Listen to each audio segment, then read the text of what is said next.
Para encontrar una vida en armonía con el ambiente, lo primero que debe realizarse es obtener una población consciente de su pertenencia al todo que lo rodea. Se debe educar a las personas para que aprendan el cuidado necesario y en ese orden de ideas la presente agenda académica cuenta con invitados expertos, quienes brindarán a la comunidad el espacio de participación activa y las herramientas necesarias para tomar decisiones ambientales que puedan prevenir, resolver y mitigar los problemas ambientales urbanos. A continuación proseguiremos con la agenda académica, la conferencia Normatividad vigente en la gestión integral de residuos sólidos, doctor Jorge Ariel Zuluaga Trujillo, abogado de la CBC, administrador de empresas, especialista en gestión ambiental, auditor interno en sistemas de gestión de calidad y medio ambiente, bajo las normas ISO 9001 e ISO 14001, asesor y consultor en temas jurídico-ambientales, integrante de la Mesa Nacional, Regional y Local de Reciclaje 2004-2010. Este entonces es el contenido de la presentación. Vamos a ver los antecedentes legales en la gestión integral de los residuos sólidos.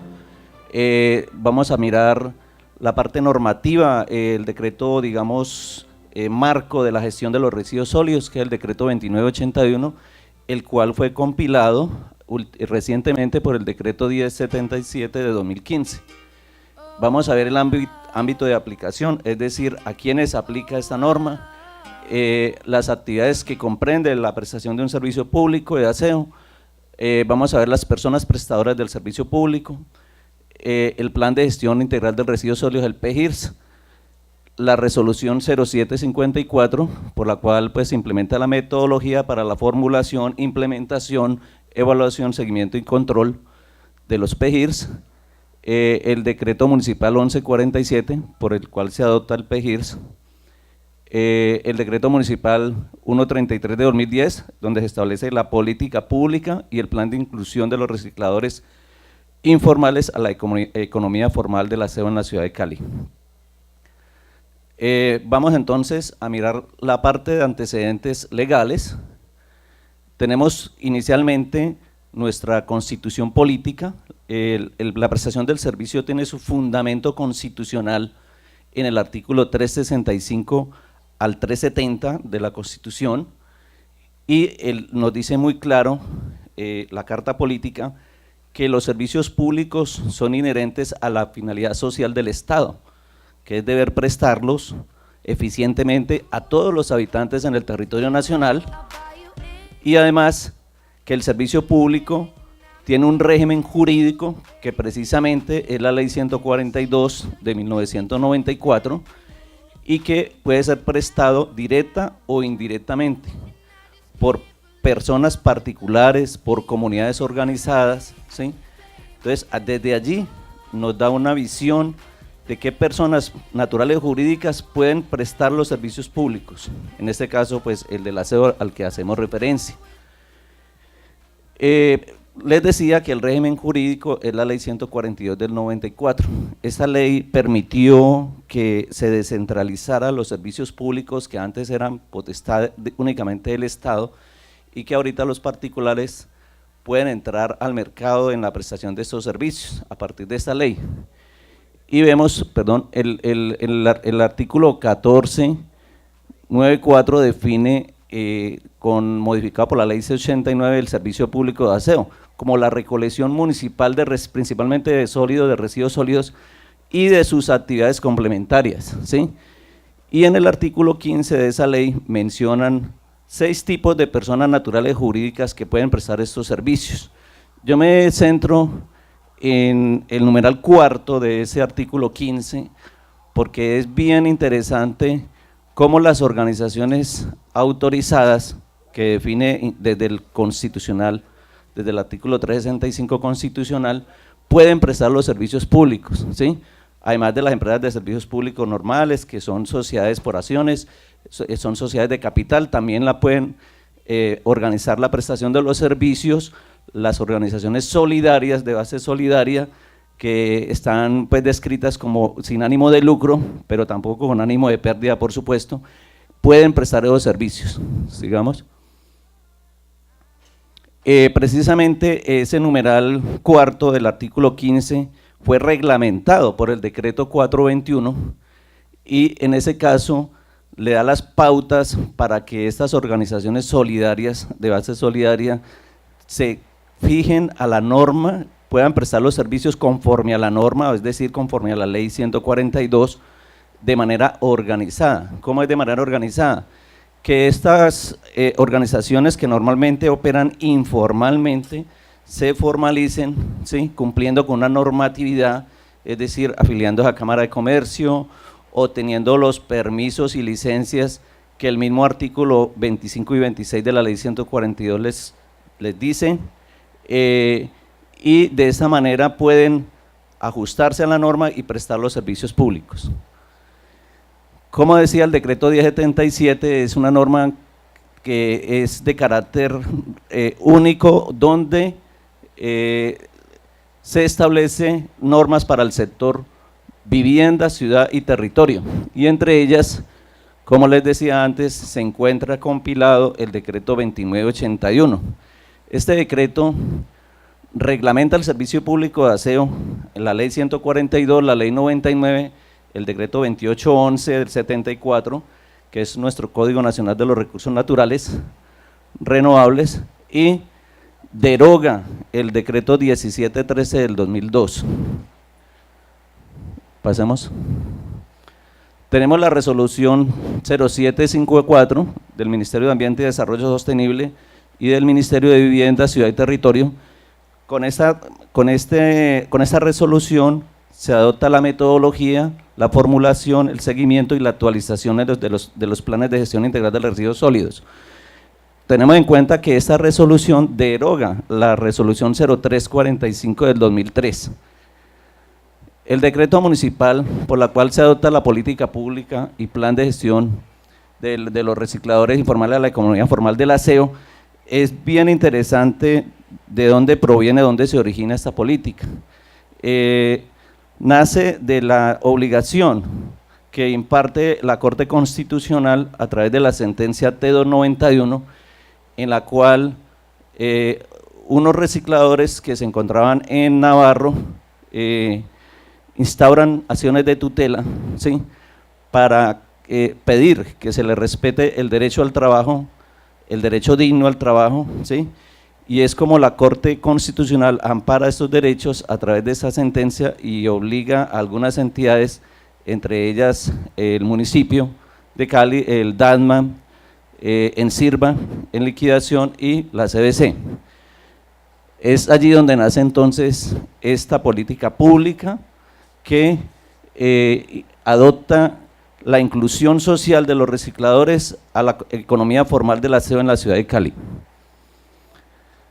El decreto municipal 1147 es un decreto reciente, está prácticamente de finales del año pasado, diciembre 17, si no estoy mal, y ese decreto deroga el decreto municipal 0475. En el año 2004, a través de este decreto, se adoptó el Plan de Gestión Integral de Residuos Sólidos de Cali. Vamos entonces al punto 2, analizar, digamos, un poquito más a fondo este decreto 2981, por el cual se reglamenta la prestación del servicio público de aseo. Pasemos. Pasemos, por favor. Entonces, la aplicación de ese decreto, decíamos, ¿a quiénes aplica el decreto 2981? Por favor. Por supuesto, a la ley 142 del 94 como régimen jurídico de la prestación de los servicios públicos, a las personas prestadoras del servicio, sean personas para prestar el servicio de residuos aprovechables y no aprovechables. Cuando me refiero a personas, son personas naturales y jurídicas que se dedican a esta actividad. A los usuarios, todos nosotros de alguna manera somos usuarios de todos los servicios, no solamente del servicio público de aseo, somos usuarios del servicio de acueducto, del servicio de alcantarillado, del servicio de energía, del servicio de alumbrado público, etcétera. Nosotros como usuarios nos interesa conocer un poco sobre esta norma, por eso estamos acá presentes también. A la Superintendencia de Servicios Públicos Domiciliarios como ente de vigilancia y control, de las relaciones entre prestador y usuario a través del contrato de condiciones uniformes. Entonces, tenemos un ente de vigilancia y control que es la Superintendencia de Servicios Públicos, a la cual nosotros como usuarios podemos acudir a solicitar o a través de peticiones solicitar información sobre el operador que nos está prestando el servicio o algún servicio público, ¿correcto? A la regulación, a la Comisión de Regulación, de Agua Potable y Saneamiento Básico, la CRAT, como ente reguladora en la parte metodología para las tarifas o para la implementación de tarifas de los servicios públicos. Entonces, esta comisión es la que establece la metodología para establecer el costo o el valor de esos servicios públicos a través de la factura de los mismos. A los entes territoriales, distritos, municipios, que tienen la responsabilidad como unidad mínima político-administrativa del Estado de prestar los servicios a todos los habitantes en el territorio nacional según mandato constitucional. Las demás entidades con función en este servicio, esas demás entidades con función en este servicio, estamos las autoridades ambientales, las autoridades de policía incluso, que tienen el deber de conocer y de aplicar este decreto, ¿sí? Y por lo tanto también es norma de aplicación para ellos. Aquí tenemos las actividades. Dentro de las actividades del Servicio Público de Aseo se encuentran, no solamente como dijimos inicialmente, se centra en la recolección municipal principalmente de residuos sólidos, sino que también tiene estos otros componentes o actividades complementarias que llama la norma. Recolección y transporte, está definido en el capítulo 3, artículos 27 al 51 del decreto 2981. Barrido, limpieza de vías y áreas públicas. Este es otro componente, otra actividad complementaria del Servicio Público de Aseo. Ustedes en la factura en la factura de los servicios públicos que nos llega a través de la factura en Cali, se dan cuenta de todos estos componentes que nos cobran a nosotros como usuarios en la prestación del Servicio Público de Aseo. El lavado de áreas públicas, definido en el capítulo 5. Y este componente que es bien importante y que muchas personas todavía desconocen, que se va, digamos, a agregar como una actividad complementaria al Servicio Público de Aseo, y es el corte de césped, poda de árboles en vías y áreas públicas. Anteriormente, el DASMA era la entidad responsable del mantenimiento de prados, zonas verdes, poda en áreas y vías públicas. Ya el decreto 2981 lo introduce como una actividad complementaria y ya vía tarifa nosotros, usuarios, vamos a asumir el costo de esa tarea, ¿sí? De la limpieza, de la poda, del corte de césped en todas las áreas verdes que tiene nuestra ciudad. Eso lo encontramos en el capítulo 6, artículos 6.7 al 7.4 de esta norma. La transferencia. La transferencia es una actividad que minimiza los costos de transporte entre la generación o entre la recolección y la disposición final. Es decir, nosotros contamos en la ciudad de Palmira, en Palma Seca, el corregimiento de Palma Seca, de una estación de transferencia donde los vehículos recolectores salen de la ruta de recolección, ¿sí? Cuando, digamos, colmata el vehículo su capacidad máxima de carga y, digamos, en vez de irse hasta el relleno sanitario que ustedes saben queda en Yotoco, el relleno Colomba-Guabal, son más o menos 40 y tantos kilómetros. Entonces, para ese vehículo, durante la tarea de recolección es un tiempo muerto de ir desde la ciudad hasta Yotoco a llevar esos residuos, ¿sí? al sitio de disposición final. Entonces, ¿qué hace el vehículo? Se va a la estación de transferencia, que queda ubicada mucho más cerca, ¿sí? de su ruta. Allí deposita los residuos en un vehículo de mayor capacidad y es llevado hasta el sitio de disposición final. Ese componente también está presente en la factura de los servicios públicos. Tratamiento. El tratamiento de los residuos sólidos, y aquí nos referimos al tratamiento principalmente a los residuos peligrosos, ¿sí? que provienen de la industria, y están las normas que tenemos allí que regulan el manejo, almacenamiento, transporte y disposición de estos residuos peligrosos. El aprovechamiento, que precisamente es lo que busca estos proyectos, minimizar al máximo el consumo de residuos, pero maximizar su potencial de aprovechamiento. Está definido en el capítulo 8, artículos 79 al 96, y por último, la disposición final de los residuos, que para el caso de la norma 2981 no aplica a la disposición final. El decreto 838 del 2005 es el que, digamos, normatiza la actividad de la disposición final. Vamos entonces a la gestión integral de residuos sólidos. Pasamos, por favor. Y allí está la definición de residuo sólido. Vemos que es cualquier tipo de material, sustancia o elemento, principalmente del consumo de las actividades normales, domésticas, industriales, institucionales o de servicios, o aquella que proviene del barrido, de limpieza de áreas públicas, corte de césped y poda de árboles. Hay tres tipos de residuos: residuos sólido no aprovechable u ordinario, residuo sólido aprovechable y el residuo sólido especial, que son aquellos que tienen características especiales, como los residuos peligrosos en este caso, o por ejemplo los residuos de clínicas y hospitales, ¿sí? Son catalogados como residuos especiales y tienen un manejo especial, obviamente.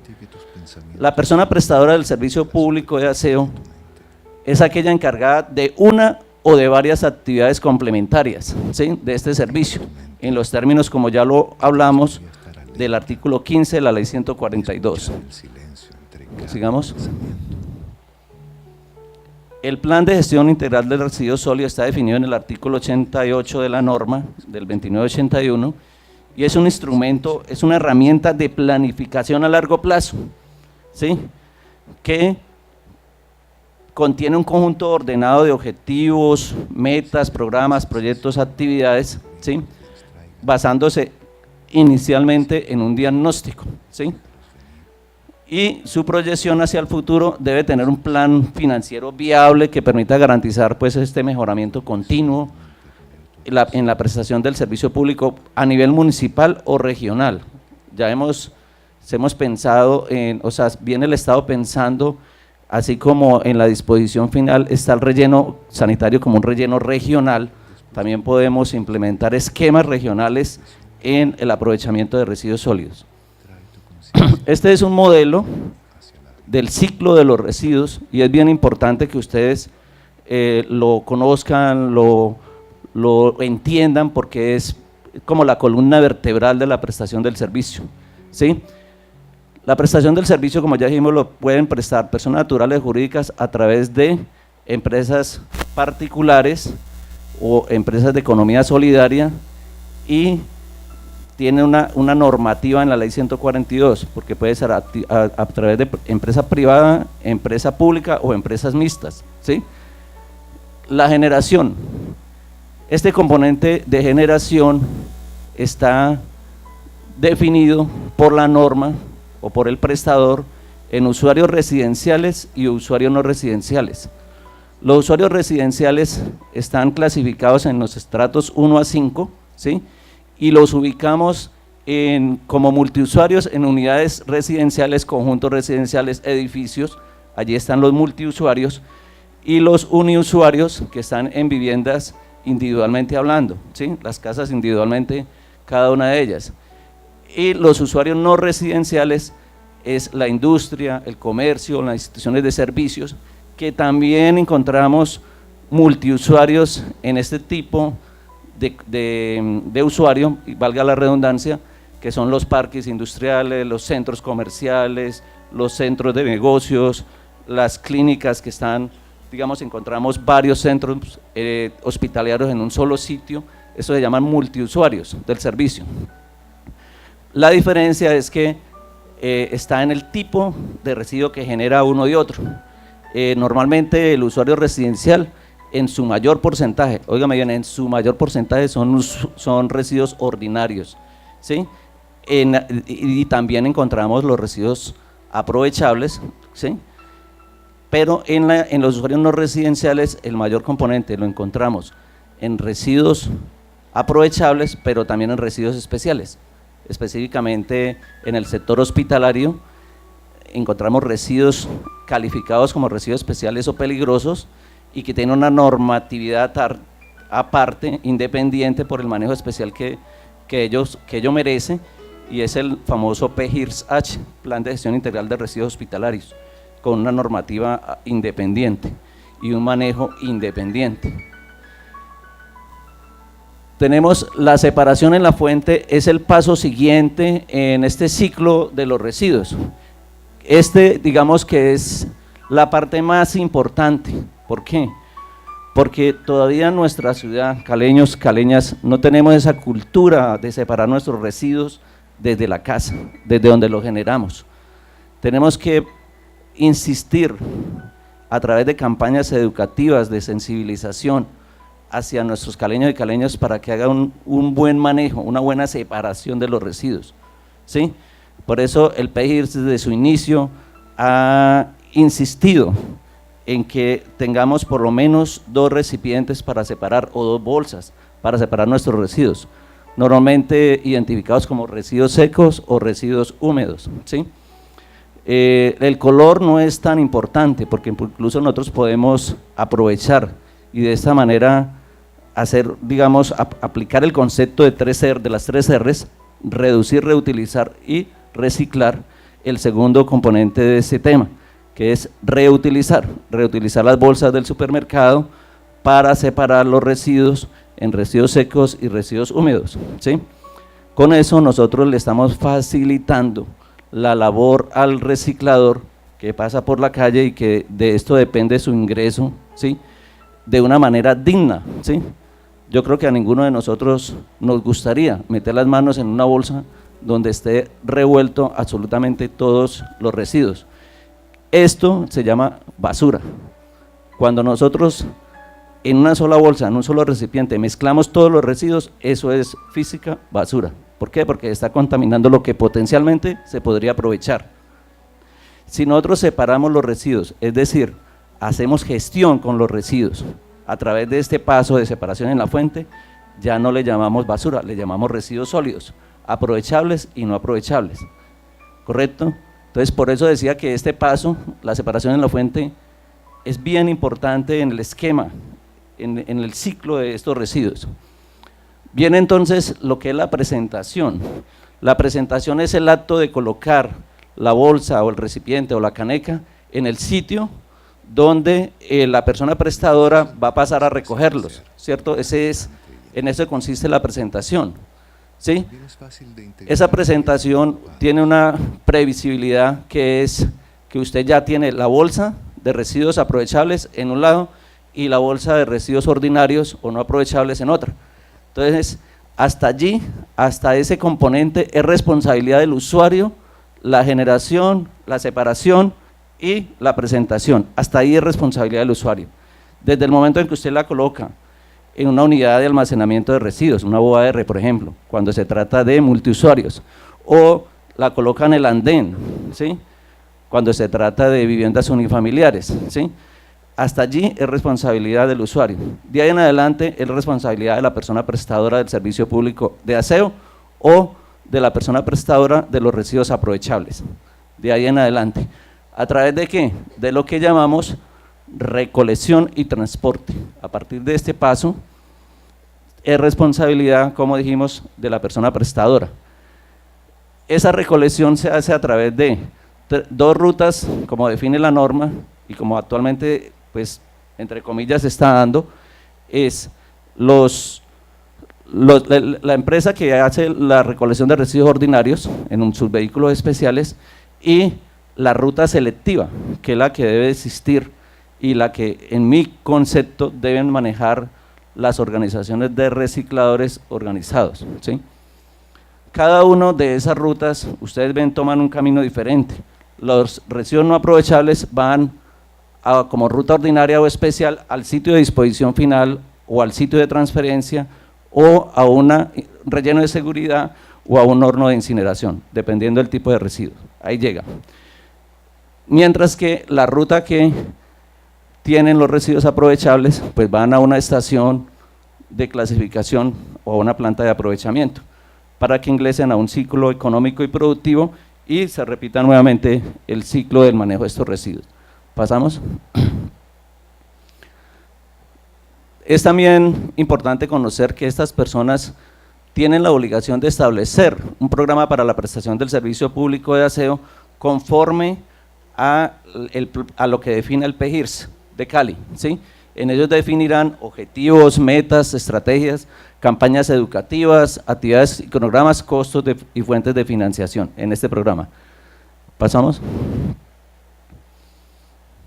También deben de implementar un programa de gestión del riesgo de acuerdo a la ley 1523 del 2012, que es la gestión de riesgo, y esto lo vigilará la Superintendencia de Servicios Públicos. Pasemos.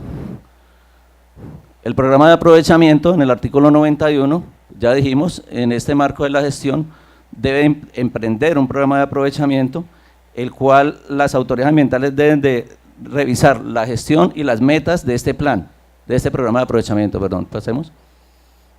La resolución 0754, pues ya dijimos, es la que aplica la metodología para la formulación, actualización, revisión de este plan de gestión. Pasemos. El objeto, pues, es lo que les acabo de mencionar. Pasamos. El ámbito de aplicación de esta resolución está definido en los artículos 13, 14, 15 y 19 de la ley 1450. Yo creo que aquí es 1450, es Plan de Gestión, Plan Nacional de Desarrollo. Pasamos. Y el decreto municipal, por medio del cual se adopta, pues, la inclusión a la economía formal del aseo de los recicladores en cumplimiento de la sentencia T291. Pasamos. El decreto municipal, por medio del cual se adopta el plan de gestión, que como le digo, apenas se empieza a adelantar este decreto porque es un decreto prácticamente relativamente muy nuevo, es del 17 de diciembre pasado. Bueno, muchas gracias, esa era toda la exposición y espero pues les haya quedado algo de esta en su actividad diaria para que hagamos de Cali una Cali limpia y bonita. Gracias.